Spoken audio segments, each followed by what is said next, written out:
Karen thought she was being clever, using community landscaping to block the only road that accessed my ranch. But she didn't know I'd already been talking to the county. She didn't know the easement she thought they owned had lapsed. And worst of all, she didn't know I had the cash, the paperwork, and the green light to buy the entire road. So that Monday, I became the new legal owner of the street she used to threaten me from. And by Friday, I sent her HOA a bill with her name at the top. Because blocking my gate didn't stop me. It gave me the keys. The best part about ranch life isn't the quiet. It's the freedom. I bought my ranch for exactly that reason. Tucked just outside city limits, with enough acres to raise horses, tend to my land, and sleep under a sky unpolluted by street lamps or politics. The entrance sat near the edge of subdivision, but my property line was clear, registered, and protected by an easement that gave me the legal right to use the only paved road that cut through the HOA's development. I didn't live in their community. I didn't use their clubhouse. I didn't follow their rules. I didn't need to. My ranch came with water rights, fence permits, livestock privileges, and recorded access to the road, signed off decades ago by the original developer before there was ever an HOA in place. At first, no one cared. For 2 years, I came and went without issue. Most of the HOA residents didn't even realize the road wasn't fully theirs. They waved when I passed. I kept the gate clean, the shoulder trimmed, and my truck tires out of their manicured landscaping. But then came Karen. She moved into the subdivision about a year ago, mid-50s, rigid posture, always in beige linen and armed with a clipboard. Within a month of arriving, she was voted in as HOA president, mostly because no one else wanted the job. Within 2 months, she started sending out reminders. And by the third, she set her eyes on my road. The first notice was tucked into my ranch gate. It wasn't a letter. It was a flyer, printed in Comic Sans and trimmed with faux legalese. Reminder: non-residents may not use HOA-maintained roads without prior board approval. I ignored it. 2 days later, a second notice appeared, this time laminated and zip-tied to my cattle fence. Unauthorized access to HOA land is a violation of Policy 7C. Kindly reroute your entry via approved non-residential roads. There were no non-residential roads. There was only one way in or out of my ranch that didn't involve tearing through rocky trails or cutting across a seasonal creek. And besides, I had legal access. It was written into my deed, my plat, and my recorded easement. I emailed the HOA, attaching copies of all three. No response, so I kept using the road, quietly, respectfully, until the day the gate was blocked. It was a Friday morning. I had just finished feeding the horses and was heading out to pick up supplies. As I rounded the bend of the gate, I saw it. 3 massive concrete planters, each filled with half-dead shrubs, arranged across the width of the entryway like a barricade. There was a laminated sign taped to the middle planter. Community beautification in progress. Access temporarily restricted for non-resident vehicles. My heart dropped. It wasn't just petty. It was deliberate. I stepped out, took photos from every angle, including GPS coordinates and timestamps. The planters were too heavy to move without equipment. The gate was impassable. The message was clear. Karen had gone from flyers to fortifications. I called the HOA office. No answer. I emailed. No reply. I even tried the city non-emergency line, but the officer said, if it's a private road dispute, it's a civil issue. You'll have to take it up with their board. I wasn't angry yet, but I was getting close. That weekend, I walked the full length of the access road with a surveyor friend. We examined every post, every inch of the boundary line. And just as I'd thought, my legal easement included not just the gate, but the entire stretch of pavement leading into the subdivision. We pulled the original road maintenance agreement filed with the county 25 years ago. It included a clause: access road maintained by HOA, but open to Parcel 14 are for unencumbered agricultural ingress and egress. That was me. Parcel 14R, unencumbered access. But Karen wasn't having it. On Monday, I received an email from the HOA board secretary. Per HOA President Wellington, the decorative planters were placed for community enhancement and are not intended as a blockade. Residents are advised to utilize alternate access while the landscaping is in progress. There was no alternate access. She knew that. And when I replied with the easement clause and legal notice of obstruction, they simply said, "Please direct further inquiries to our legal counsel." That was the moment I knew Karen didn't think she had to be right. She just thought she had to be louder, more visible, more persistent. She assumed I'd give up. Instead, I hired a local attorney to issue a formal cease and desist. We sent it via certified mail to the HOA office and directly to Karen's address. Included were my deed and easement agreement, surveyor's notes confirming shared access, photos of the blockade, a quote for potential damages due to delayed deliveries and livestock transport interference. We gave them 7 days to remove the obstruction. They didn't respond. Not with a letter, not with an apology, not even with a gardener to move the dam planters. Karen thought she could outweight me, that I'd roll over like most residents who feared fines and citations. But I wasn't most residents. I wasn't under her rule, and I wasn't bluffing. So while Karen held her little standoff, I started asking a different question. Who actually owns the road? That question led me to a surprising discovery. According to county property records, the road the HOA claimed wasn't technically theirs. The subdivision had been granted temporary maintenance rights for the access road, but the title itself was still in the name of a development holding company that had gone bankrupt 10 years earlier. No one had ever transferred the deed. And now, that deed was sitting in the county's delinquent property auction list, quietly marked available for private bid. Karen hadn't blocked me from her road. She'd blocked me from a road she didn't even own. But I was about to. Most people assume if a road is paved and has a signpost, someone official owns it. Not always. In fact, when I asked the county records clerk a simple question, "Who owns Evergreen Trail?" she raised one eyebrow, typed for a few seconds, then frowned. She said. That changed everything. We were standing in the planning department archives room, surrounded by file drawers and rolled-up plats. The road in question, Evergreen Trail, was the same one leading past Karen's house and into my ranch access point. According to her, it was private HOA property. According to the zoning map, it was marked as a limited-use easement, temporarily under HOA maintenance rights, but the underlying deed had never been formally transferred. Looks like this was originally owned by Ridgeway Development LLC, the clerk said. They built the neighborhood in phases before the company dissolved. And when did they transfer ownership of the road to the HOA? She double-checked. They didn't. The HOA had been maintaining the road, but never recorded ownership. That meant all Karen's threats, all those flyers to plan a blockade, they were based on a fiction. Because you can't enforce access on land you don't own. And Karen's HOA didn't own a single square inch of that street. I dug deeper, pulled up the county's delinquent property list, a digital archive of neglected parcels, lapsed titles, and unclaimed lots. Most were empty fields or tax-defaulted homes. But nestled between a couple flagged right-of-ways was this gem. Parcel hashtag E77 Evergreen Trail Private Access Road. Status: abandoned corporate holding. Value: assessed at $4,900 as infrastructure, not residential. Availability: eligible for private purchase or auction offer. I blinked twice. The entire road that Karen was using as leverage was for sale. Not metaphorically, not pending legal battle. Literally, for sale.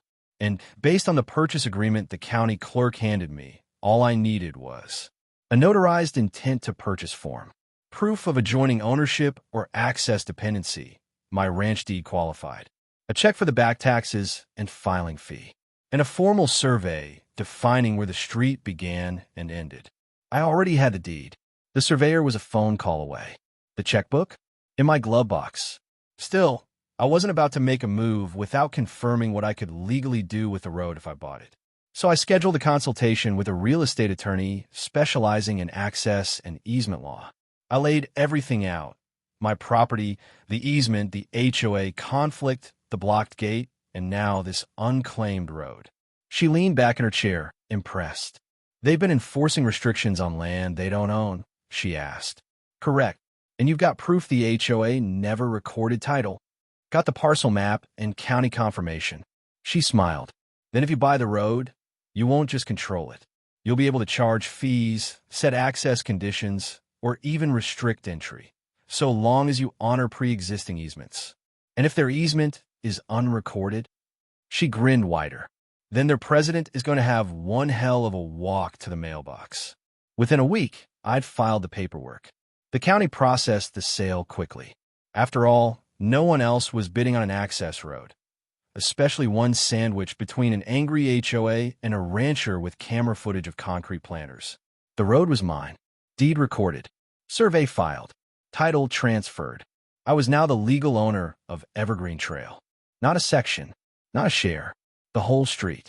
From the edge of my gate, past Karen's house, to the cul-de-sac where her little HOA bulletin board stood, it all belonged to me. Next came the best part, the invoice. It wasn't malicious. It wasn't exaggerated. Just cold, itemized billing. I sent it by certified mail to the HOA. Invoice. To Evergreen Residence, HOA. Road access usage fee, Evergreen Trail. From protagonist name, legal owner, parcel E77. Monthly road access fee. Per household, 15 units, $25. Maintenance fee, $100. Annual liability insurance, $50.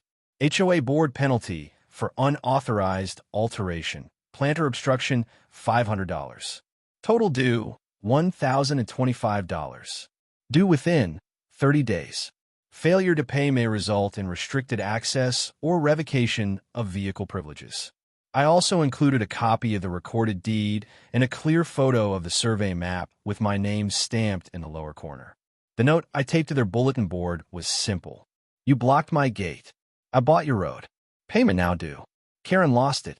I heard from 3 neighbors the next day that she called an emergency HOA meeting, screamed about fake purchases and rogue ranchers, and even tried calling the county to reverse the sale. But you can't reverse what you never owned. And the clerk simply confirmed it. The road is no longer public access. The owner is within his rights to bill for private use. By the end of the week, several residents contacted me directly, not to argue, but to apologize. We didn't know, they never owned the road, one guy said. Karen told us she had full control, another neighbor said. Said you were squatting. I didn't blame them. Most people assume clipboards equal knowledge. But now they understood. And for the first time, they started questioning everything else Karen had claimed. Buying a street shouldn't be easy. But in this case, it was shockingly simple. Once the county accepted my bid for Evergreen Trail and the title was transferred, the deed showed up in my mailbox with all the quiet weight of a gavel dropping in a courtroom. No fireworks, no trumpets, just ink, paper, and complete legal control over the pavement Karen used to patrol like a sheriff in linen slacks. I didn't celebrate. I took the paperwork to my attorney, who reviewed the final filings with the same dry smile he'd had since I brought him into this. Congratulations, he said, stamping a certified copy of the deed. You now own the HOA's favorite weapon. Let's start swinging. First came the formal notification. I didn't go through email because I knew they'd claim it went as spam. I didn't tape it to their doors, too easy to rip down and pretend it never existed. Instead, I had certified letters sent to the HOA's registered business address, the personal residence of Karen Wellington, HOA president, each board member listed in their annual report. The letter was clear, factual, and calm. No threats, no gloating, just facts. Subject, transfer of ownership, Evergreen Trail, parcel E77. To whom it may concern. This letter serves as formal notice that, as of date, parcel E77, known as Evergreen Trail, has been legally transferred into private ownership under the name of Protagonist. As the sole title holder, I now retain the authority to regulate, restrict, and charge for access, use, or modification of this property. Given the HOA's past use of Evergreen Trail as a throughway for its residents and enforcement actions, you are advised to cease any assumption of jurisdiction over the road, pending negotiation of access terms or payment of usage fees. Enclosed you will find copy of recorded deed, boundary survey, access usage fee schedule, Invoice number 001 for current month's use. Photo documentation of prior obstruction, planters at ranch gate, as justification for surcharge. Failure to respond within 30 days will result in initiation of restricted vehicle access measures in accordance with local civil law. Respectfully, protagonist name. I didn't have to wait long for the fallout.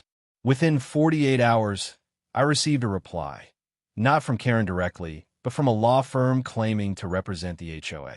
The letter was angry, condescending, full of capital letters like fraudulent ownership and cease and desist. I forwarded it to my attorney. He responded with 3 bullet points. Copy of the public property transfer record. Verification of payment from county tax office.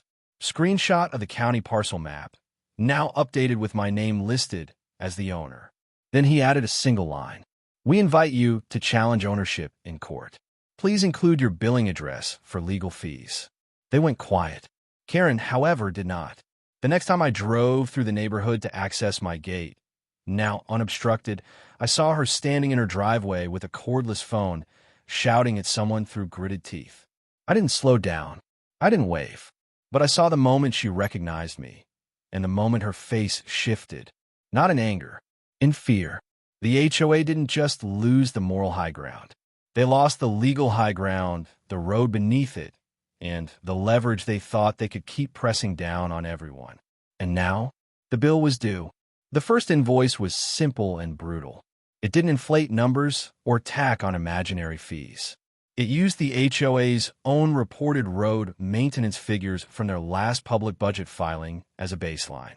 And instead of charging them for wear and tear they claim to control, I charged them for use, just like a private toll road. The itemized breakdown looked like this. Invoice number 001. 2. Evergreen Residence, HOA. From, protagonist name. Owner, parcel E77, Evergreen Trail. Date, insert date. Due 30 days. Access fee per household, 15 units at $25, $375. Board level oversight surcharge, 3 board members at $50, $150. Unauthorized modification penalty, planter obstruction incident, $500. Liability insurance transfer fee, $100. Total due, $1,125. Payment instructions enclosed. Late fees apply after 30 days. I also posted a bulletin at the entrance to Evergreen Trail. Notice to residents. The street you currently drive on is now privately owned. You are welcome to continue using it for now, but access is no longer free. And future use depends on respectful negotiation, not entitled assumption. The owner. Residents were stunned. Not all were angry. Many were confused. A few even sympathetic. I got a knock on my door from an older gentleman named Frank, who'd lived in the subdivision since before the HOA even formed. He handed me a check for $25. I don't agree with what they did, he said. If you own the road now, fair's fair. Another neighbor stopped me at the feed store. Karen's hiding, he said. Claims it's all a misunderstanding. But we saw the planters. We saw what she did to your gate. I nodded. She wanted control. And now, he said, you've got it. Karen tried to salvage it. She held a meeting in the HOA clubhouse, but less than a dozen people showed up. One resident recorded it and sent me the clip. Karen was flustered, unprepared, defensive. She claimed the sale was illegitimate, said I had manipulated the system, and swore they'd reverse the damage. But then someone asked the obvious question. Do we actually have the title to the road? Silence. Then a quiet no from the treasurer. The room went cold. That was the moment it turned. Because no matter how loud Karen got, she couldn't shout past the public record. And when residents realized she'd weaponized something she didn't own, and now they had to pay for her mistake, they started calling for her resignation. Within a week, I received an official request from the HOA board, signed by 2 remaining members. They asked to negotiate a shared access agreement. They asked me to waive the obstruction fine. They asked me not to raise the monthly usage fee. I didn't respond immediately. I let them stew, let the bills pile. And when I finally did respond, I didn't agree to anything. I offered them a new contract, one that put them on equal footing with the other residents, no special privileges. No enforcement rights. Just basic access, renewable quarterly. If they didn't like it, the road had plenty of room for a gate. And this time, it would swing the other way. Retaliation is the last weapon of the powerless. And Karen, well, she had just lost the one street that made her feel powerful. The week after I mailed the first invoice to the HOA, her retaliation began. Subtle at first, then desperate. I started getting letters. Not official ones. Just anonymous complaints, mailed to my home address, scribbled in the same flowery handwriting used on all her HOA bulletins. Your fencing violates visual easement etiquette. Unregistered livestock structures spotted near the shared boundary. Multiple residents feel uncomfortable with your tone. Each letter came from concerned neighbors. No names, no contact info, just noise. And she took it public. Karen called the local news station. She tried to spin the story before it spun itself. The anchor reached out to me, asking if I'd like to comment on an HOA's claim that I had manipulated a county loophole to seize shared infrastructure for personal gain. I chuckled. Sure, I said. I'll provide documentation. I sent them the parcel transfer record from the county office, photos of the concrete planter blockade, the original easement clause granting me access, Karen's own signed HOA letter demanding I find an alternate route, and, of course, the invoice. The story that aired on Thursday night wasn't what Karen had envisioned. Man buys street after HOA blocks his ranch gate. County confirms legal transfer. They even showed a slow pan over the new road sign I'd installed. Private road. Access by agreement only. The camera lingered for a moment on the address. Right there, in official print. Owner. My name. Karen's face didn't appear in the segment, but her name was mentioned 3 times. By Friday morning, the neighborhood message board exploded. Dozens of comments. Some angry. Most shocked. Wait, we never owned the road. Karen said she approved the pavement years ago. Why are we paying a usage fee? What is happening? The residents were finally realizing the truth. That for years, they'd been ruled by someone who never had authority to begin with. And now, they were footing the bill for her arrogance. Karen tried to hold a board meeting the next day. This time, the room was full. Not with support, with demands. One resident, a soft-spoken woman named Marla, stood up and read the easement clause aloud. You knowingly violated a recorded easement. You placed objects to block access to private property, and then you dragged the rest of us into your personal feud. Karen tried to interrupt, but the room wasn't having it. Frank, the older gentleman who had already paid my invoice voluntarily, spoke up. You made us look like fools. You cost us money. You picked a fight with a man who followed every law, and now we're the ones apologizing. Another resident added, we believed you, and you believe your position mattered more than facts. Karen had no response. The silence wasn't strategic. It was defeat. By Monday, 2 board members resigned. On Tuesday, the HOA treasurer sent me a check. Full payment for the first month's invoice, including the obstruction penalty. No note. No argument. Just compliance. On Wednesday, the HOA lawyer dropped out as their counsel. Too much bad PR. Too little legal ground to stand on. Karen tried one last move. She filed a complaint with the zoning commission, claimed I had manipulated a public asset for personal use. The commissioner's reply was concise. The parcel was unclaimed, delinquent, and offered for public purchase. Mr. Your name, followed all procedures and registered the deed without contest. In other words, shut up, Karen. The irony of it all wasn't lost on the community.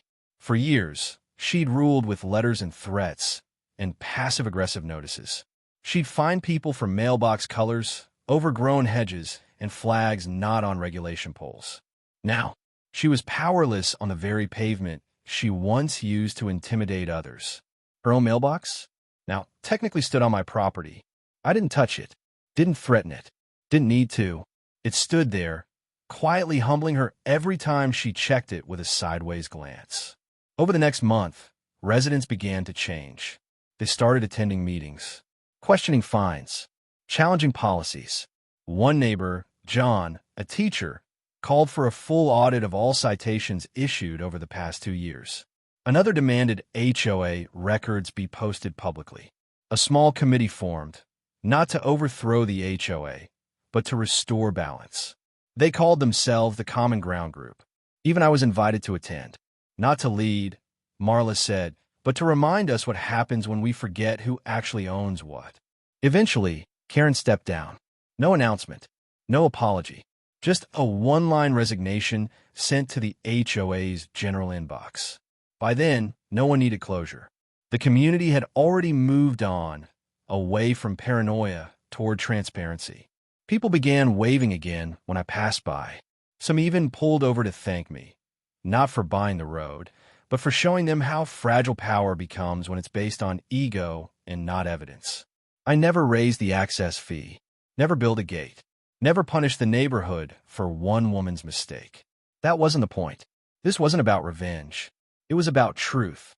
And now, the street that once represented overreach stood as a reminder that if you push too far, the ground under you might just get sold to someone with a longer memory and a better lawyer. That Karen's resignation email was one sentence long. Effective immediately, I resigned from my position as HOA president. No explanation, no excuses, just silence. But the community had already moved on. In the weeks after her exit, the neighborhood didn't fall apart. It started to heal. The same residents who once nodded at her flyers and feared her threats were now organizing something better, something actually fair. The first motion passed at the next HOA meeting wasn't about bylaws or budgets. It was about tone. From this day forward, one resident proposed, no action shall be taken against a homeowner without verifiable evidence and majority board approval. It passed unanimously. Then came the policies. No more anonymous complaints. No more retroactive fines. All citations had to include photographic proof, dates, and clear references to the relevant clause. And perhaps most importantly, no HOA enforcement on property they didn't legally own or manage. A small victory for some, a massive shift for everyone. They even asked me if I'd consider turning the road over to the county, now that the HOA board was refreshed and more cooperative. I thought about it, but in the end, I kept ownership with a written access policy open to all current residents, free of charge, provided they respected the easement and never tried to obstruct it again. Not as leverage. As a reminder, the new agreement was posted in a transparent folder at the entrance of Evergreen Trail. This road is privately owned, but open to all residents in good standing. Use it, respect it, and don't let anyone ever try to weaponize it again. Simple, unthreatening, clear. Life returned to normal. The gate to my ranch, once blocked with planters and threats, swung open freely now. Deliveries arrived on time. Trucks passed without drama. Neighbors waved again. The road was quiet, but the story wasn't forgotten. They still talk about it at the feed store, at coffee shops, at weekend BBQs. He didn't scream. He didn't sue. He just bought the road out from under her. People chuckled, nodded, and when new residents moved in, someone always pointed up the street and said, "You see that stretch of road? Be polite. The guy who owns it doesn't need to threaten you. He just shows you the deed." I never wanted to be a legend. But sometimes, when someone blocks your gate with arrogance and ignorance, the best way to clear the path isn't with force. It's with a signature. Sometimes all it takes to expose a power-hungry HOA is a blocked gate and the will to open the books. They thought they could intimidate me with signs, concrete planters, and letters filled with hollow threats. They didn't realize I wasn't just another rancher. I was a landowner with a deed, a survey, and the patience to do my homework. And when I did, I found out they'd built their entire power trip on something they didn't even own. If someone uses fake rules to limit your freedom, don't just get mad. Get the facts. Pull the plat maps. Call the county. Ask the hard questions they hope you never think to ask. Because once you know the truth, you don't have to argue anymore. You just act. And when the papers are filed and the ink is dry, you don't need revenge. You just send the bill. So let this be a lesson, not just for HOA bullies, but for anyone who thinks title doesn't matter. Ownership beats outrage. And the truth is the best legal weapon there is. Final line? If they try to block your gate, buy the ground under their feet. And make sure the next bill they see has your name at the top.